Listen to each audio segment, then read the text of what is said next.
Patanjali organic research institute एवं राष्ट्रीय स्वच्छ गंगा मिशन के संयुक्त तत्वाधान में बहादुराबाद पतंजलि योगपीठ में कार्यक्रम का आयोजन किया गया, जिसमें जल शक्ति मंत्री गजेंद्र सिंह शेखावत जी, अशोक कुमार डीजी एनएमसीजी, स्वामी बाबा रामदेव, आचार्य बालकृष्ण मौजूद रहे।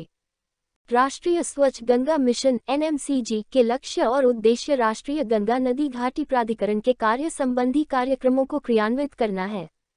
आज पतंजलि योगपीठ में आचार्य बालकृष्ण द्वारा नेचुरल फार्मिंग पुस्तक का विवेचन भी किया गया। जल शक्ति मंत्री गजेंद्र सिंह शेखावत ने बताया कि समन्वय अंतर क्षेत्रीय व्यापक योजना और प्रबंधन को बढ़ावा देने के लिए एक नदी बेसिन दृष्टिकोण अपनाकर प्रदूषण और गंगा नदी के संरक्षण की प्रभावी कमी सुनिश्चित करना, पानी की गुणवत्ता और पर्यावरण की दृष्टि से टिकाऊ विकास सुनिश्चित करने के उद्देश्य से गंगा नदी में न्यूनतम पारिस्थितिक प्रवाह बनाए रखने के लिए पतंजलि योगपीठ द्वारा शुरुआत की गई है।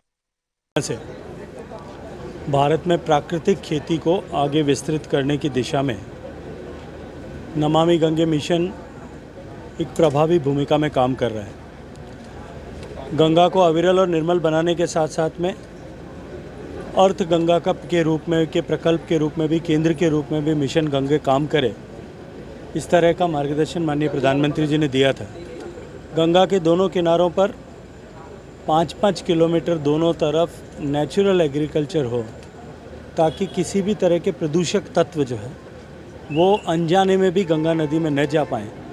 इस लक्ष्य को लेकर के जो कार्य प्रारंभ हुआ है, आज उसके साथ में पतंजलि योगपीठ के साथ हमने एमओयू किया है।